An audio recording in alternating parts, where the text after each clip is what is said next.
Welcome to Vote 2014. I'm Sandy Jacobson. On today's program, we will be covering Ballot Measure H. We'll be talking with two designated proponents and two designated opponent speakers. After I give a brief summary of the ballot measure, each side will make an opening statement. We'll then have a discussion about the ballot measure, with each side having an equal opportunity to present their viewpoints. At the conclusion of our discussion, each side will make a closing statement. With me today as Measure H proponents are Gleam Davis and Ted Winter. Welcome, Gleam and Ted. Thanks, Sandy. And our Ballot Measure H opponents are Bob Selden and Tika O'Neill. Thanks for being with us, Bob and Tika. Thank you. Thank you. So, this Measure H was placed on the ballot by the City Council, and it proposes to raise local City of Santa Monica revenues by increasing the real estate transfer tax charged and received by the City of Santa Monica. The current tax rate is $3 per 1,000 of sales price. Under the measure, the new tax would be $9 per $1,000 of sales price on property sold for $1 million or more. Transfers for less than $1 million would continue to be taxed by the city at the existing rate of $3 per $1,000 of sale price. All California counties, including Los Angeles County, also collect a real estate transfer tax. The amount of that tax is $1.10 per $1,000 of sale price. So, if the proposed measure is approved by the voters, a sale of real property in Santa Monica for $1 million would be taxed by the city in the amount of $9,000 and by the county in the amount of $1,100. The City Council approved the proposed transfer tax by more than a 2/3 majority vote. But the proposed tax can only go into effect if it is also approved by a majority of voters at the November 4th, 2014 election. If it is approved, then the proposed tax will go into effect on January 1st, 2015. Measure H is accompanied on the ballot by Measure HH, asking voters if the city should use the transfer tax revenue to preserve, repair, renovate, and construct affordable housing for low-income people who work or live in Santa Monica, including seniors, veterans, working families, and persons with disabilities. Okay. Now, Ted, will you open with a 1-minute statement? I certainly will, Sandy. Thank you. Several years ago, the state of California dissolved redevelopment agencies, and the city of Santa Monica lost tens of millions of dollars of annual revenues, which we had been using to build new parks, fund infrastructure capital improvements, and finance affordable housing, primarily through adaptive reuse of existing residential buildings. In order to replace some of these essential lost revenues, Measure H proposes to raise the documentary transfer tax on commercial and residential real estate sales worth $1 million or more, and from the current rate of 0.3% to 0.9%. This increased tax is only paid when a property is sold. In addition, payment of the tax can be made by the seller, the buyer, or a combination of the two.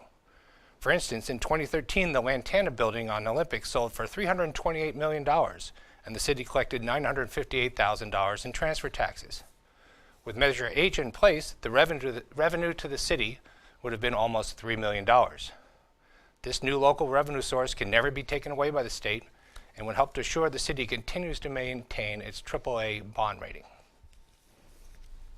Thank you, Ted. Thank you, Sandy. And to open for the opponents is Bob Sheldon. Thank you. Selden. Prop H is a raw deal for those of us who are renters and those of us who are homeowners in Santa Monica. It's a raw deal for homeowners because it triples to $9 per thousand the transfer tax they have to pay out of what for many people is their retirement nest egg. At its current $3 rate, Santa Monica is already among the top. In Los Angeles County, every city charges 55 cents per thousand, except for Redondo and Pomona, which charge $2.20, and Los Angeles, which charges $4.50. $9 is way beyond what everybody else is going to pay. It's a raw deal for renters as well, for comments that I made with respect to Proposition HH, and so I'd encourage you to look at that, and I won't repeat those arguments here. But together, renters and homeowners have defeated the blow to the Hines project, and we've begun to take our city back thanks to residocracy. The city is trying to rush to greater height anyway, greater densification, bring in people that use more water and power, create greater congestion. Thank you very much, Bob. Let's talk about what happens to the real estate transfer tax once it's collected. How does it get dispersed? It goes into the general fund just like any other tax does, unless it's specially allocated to certain use. And then the city council would say, let's take that money, which would range from $4 to $10 million a year, and let's put it in the housing trust fund. That's if Measure H passes and it's the will of the people. Or actually probably, even if HH doesn't pass, that's what we would do with the money. Who actually pays the transfer tax? That's negotiable between the buyer and the seller. However, usually customarily in Southern California, the seller usually does pay the documentary transfer tax. But it can always be negotiated. It can be if the buyer negotiated. happens to pay it, it's one of those fees that can be amortized along with the mortgage. Most people who buy or sell a residence and have done so more than a year ago probably couldn't tell you what the documentary transfer tax was, because it's one of those fees that gets buried among all the transaction costs. In this particular instance, all we are doing is increasing the cost of the transaction by 0.6%. Less than 1% on the cost of the transaction. If I may interject. Please. First of all, the reality is that the buyer is always going to end up paying in one form or another, or the seller is going to end up paying in one form or another, because the buyer is going to come in with a certain amount of money, and if some of it's going to go to the transfer tax, less of it is going to go to the seller. So saying that it's a matter of negotiation to me is just kind of a paper thing as opposed to reality. Secondly, there's no way in the world that a $9,000 or $15,000 tax is going to be buried among all the fees in a transaction. I don't think that was the case before, and it's certainly not going to be the case at $9 per thousand. Can I just add, and in fact, it is printed right on the front of the deed. The transfer tax that is owed and paid on the transaction is on the first page of the deed. But Let I me might just also ask- add, Even the purchase. I might also add that up in Northern California, where it's traditional that the buyer pays the transfer tax, in Oakland and Berkeley, the rate is at 1.5%. In San Francisco, the rate goes on a sliding scale up to 2.5%, which is much higher than what we're proposing here. It has had no impact whatsoever on the housing market there. The buyers are completely willing to pay that additional transfer tax. That's probably the hottest real estate market in the country up there around the Bay Area. Just out Well, of that's not curiosity. an accurate wait. comparison, though. Okay, I'm sorry. go ahead. That's Sorry. not an accurate comparison. In San Francisco, they have a progressive tax where if Santa Monica were to copy it, the first $1 million would be at $3, and then over $1 million would be at $9. And that, very crudely, that would be progressive. San Francisco is much more fine-tuned than that. And so that the homeowners in Santa Monica wouldn't be paying $9. In San Francisco, I believe they pay something like $4 or $5 for a $1 million sale. All right, coincidentally, that was the question I was going to ask, if this was a graduated tax. Is that transfer tax also collected when the property is either inherited or refinanced? No. Okay, no answer. And then what would the opponents suggest instead of what Proposition H suggests, the transfer tax, to replace the $68 million that Sacramento has taken back? I'm sorry, I missed the question. I was taking notes. How do they replace the funds if they don't do this? How would we They suggest could try they increasing the replace sales tax, but I suspect they looked at that and decided it wasn't going to pass. It was much easier to pass this off onto the minority of voters who are the homeowners, figuring that the renters would perceive this as a no-cost option for them and not stop to think about the effects on their neighborhood that the use of the money would have. Because it does essentially tax a very narrow portion of the populace in the city for projects that do not benefit them or even the general population in Santa Monica, since traditionally over the last few years it's been less than 10% in some cases and less than 30% in other cases, where actual citizens of Santa Monica who live or work here have actually been able to get into the affordable housing projects. When I mean, where are you getting those numbers from? That's completely inaccurate. When we do local funding of affordable housing projects in Santa Monica, we give local preference to people who live and work in Santa Monica. First priority is people who've been Ellis Act evicted or otherwise displaced from their apartments. They go to the top of the list and they get into the first available unit. Thereafter that, we give local preference to people who live here and people who work here. But the That's people not who true, actually though. applied. It is true. We already, there was another meeting the other night where you made the same statement, and one of the knowledgeable residents pointed out that you cannot have Santa Monica residents get priority when federal money, which is most of these projects, there's federal money mixed in it. They're not. Comes The one in. that was just built was And built with state money and the bank conversation loans. turned into a very confusing dialogue about, well, we can't give them priority, but we can give them preference, but there was no explanation as to what the difference was, and it all came across to me, at Okay. least, as a subterfuge. The reality is, legally, you cannot give preference to Santa Monica residents when federal money is mixed Legal, in. you can give preference. Legal, you cannot give priority. There's a distinct difference. If you have What's two the applicants, difference if you have two applicants for a deed restricted apartment, one from outside of Santa Monica and one from living in Santa Monica, who are exact same qualifications in terms of their income and the rent and the size of the apartment they're looking for, right? You can take those two people and you give the preference to the Santa Monica resident. That's where the local I preference think That's a we're comes in. big getting- hypothetical if they're wait, exactly the guys, same. I How think we're often does getting that away occur? from Measure H, because that's not exactly what we're talking about. My apologies. If Measure H is approved by the voters, how much additional revenue are we talking about? Well, we're Go ahead. talking about somewhere in the range of $4 to $10 million, because it is only assessed at the time anyone sells property. For most homeowners, that may be once or twice in a lifetime. It's not something that shows up on your property tax bill every year. And so it's a little more volatile than some other taxes. One of the reasons we didn't go to a sales and use tax is because we already had asked the voters to approve that, and in fact they did. With Measure Y, and that money goes to public safety and education. This is not targeted at any particular group, and in fact, people from outside Santa Monica will pay this tax because it applies to commercial properties as Yeah. well as residential. And so an out-of-state or out-of-town property holder who owns a commercial piece of property or an investment piece of property will have to pay it just like a resident would. I mean, just like Michael Dell did? This has nothing to do with the Michael Dell transaction. Okay. That had to do with Prop 13. Wasn't that a transfer tax? No, it's No. not a transfer tax. That's avoiding the reassessment under Prop 13. And we've gone back and looked My at all the right. large commercial Again- sales in the last number of years, and then Michael Dell was the only one who avoided the Prop 13 reassessment.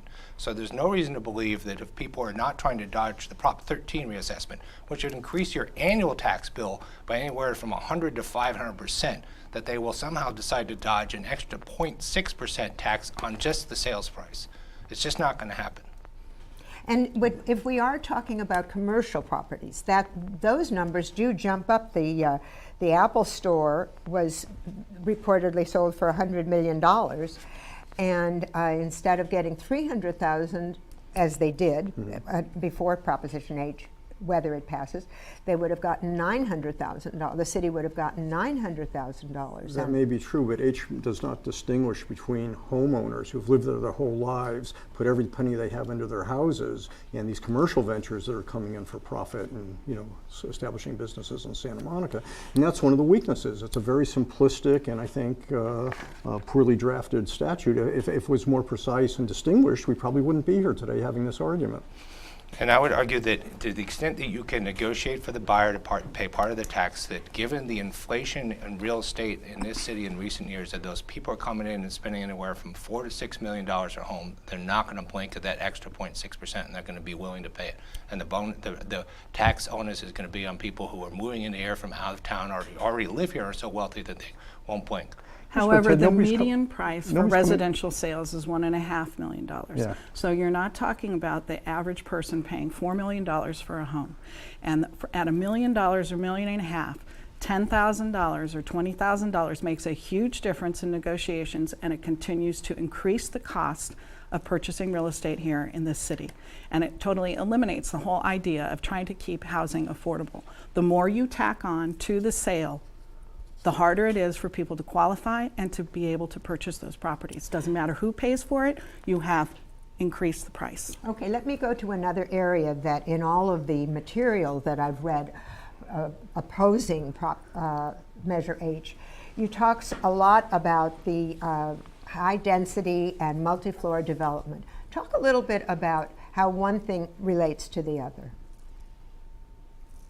How high density and multi-floor development Which relates. is one of the reasons why the opponents oppose Proposition or Measure H. Well, yeah, correct. Here's what's happening is that there's a certain segment of development that's exempt from public review. It's all handled essentially behind closed doors. the city housing director can write a check for up to $15 million, as I understand it, for a project with no oversight. He's got signature authority. And these are projects that suddenly you wake up one day and the place next door to you has been torn down and something's going up you didn't expect. It could be a subsidized housing project, it can be a homeless shelter, it can be drug rehab, it can be anything, I suppose. And the neighborhood and the neighbors and the residents have no control over this. And now what this looks like is a way to finance with no sunset provision forever and ever this kind of development in neighborhoods, which goes directly contrary to the language of Luce that was pushed on us when Luce was being considered, that the neighborhoods are going to be protected. And it just seems unfair to me. Okay, how do you respond to that? Well, I think the first response is that this is exactly a neighborhood protection measure. Historically, and there's no reason to believe the future would be any different, more than 60% of the money that's been allocated from the Housing Trust Fund has not been used to construct new affordable housing, but has been used to reach into the neighborhoods where our neighbors live and people who are in substandard or housing that's in danger of being converted into market rate housing. It allows affordable housing providers to purchase those buildings, repair and rehabilitate them, and then continue to provide affordable housing for the people who already live there. And if somebody moves out, then the new tenants will also be subject to the affordable housing rules. So what this really does is preserve the people who currently live in our neighborhoods, like seniors, allows them to age in place with dignity, provides ongoing housing for people who are long-term residents of Santa Monica. But I think in recent history, I mean, my family's been a resident of Santa Monica for over 100 years. And in recent history, the density of this city has increased so much that we cannot get from one end of the city to another without being overrun with traffic. So by increasing and bringing more people into the city, that's only going to continue to get worse. And I think we need to really look at this in a way, because you're saying that you're going in to redevelop. Well, there's no guarantee. We have no guarantee where these funds are going. There is nothing in these measures that guarantee that it will be used for anything except your word or the city council's word that that's where the money's going to go. There's the charter requirement that 30% of all housing that's produced in the city be affordable. That's the constitution of the city. That is a requirement. All right, you're going to have the last word, unless you count the closing statements. Gleam, you're going to close for the proponents. Well, let's start by saying what Measure H does not do. It does not change the zoning code. It does not add to density. It does not provide for more traffic. It does not change anything having to do with heights or densities in Santa Monica. It's not a parcel tax, so you won't see it on your annual property tax bill. It's not a bond measure. You won't be assessed like you would for a bond on your annual property tax bill. What it does is a tax that you only pay when you buy or sell property, both commercial and residential. So it's not just paid by Santa Monica homeowners, but by out-of-town and out-of-state developers as well who want to take advantage of the hot real estate market in Santa Monica. All it does is add 0.6% to the cost of a transaction, and transactions less than $1 million aren't affected at all. So entry-level housing remains very affordable. What this does is allow us to take the money that was taken by the state and replenish it with local funds that cannot be touched by the state. And we can use that money to help seniors, the veterans, and working families with children. Thank you, Gleam. And Tika, you're going to close for the other side. Thank you. This proposed tax increase is really a bad idea. It will harm the economy of our city of Santa Monica by making it more expensive to buy and sell homes and for people to enter into the housing market. No one can deny that it's going to increase the tax and will increase the cost of real estate. It will make our tax higher than anyone else in our region, including Los Angeles, Malibu, Culver City, or Beverly Hills. It's also important to remember that this potentially can bring far more density to the city, despite what was said, of new apartments and increased construction projects in the area. Another thing to remember is that the last time the city opened up enrollment, there was only 10% of the people that actually lived or worked in Santa Monica that could actually fulfill their applications and apply for that housing. The city wants to tax residents to make more housing for non-residents. Enough is enough when it comes to these new taxes. Visit our webpage at www.stopunfairtaxes.com for more information. Thank you. Thank you. I'd like to thank our proponents and opponents for Ballot Measure H for being here today. For more Santa Monica election programming, go to smvote.org or watch Cable 99, Channel 99 for Vote 2014 election programming that is on 24 hours per day until Election Day. I'm Sandy Jacobson, and remember to get out and vote on November 4th.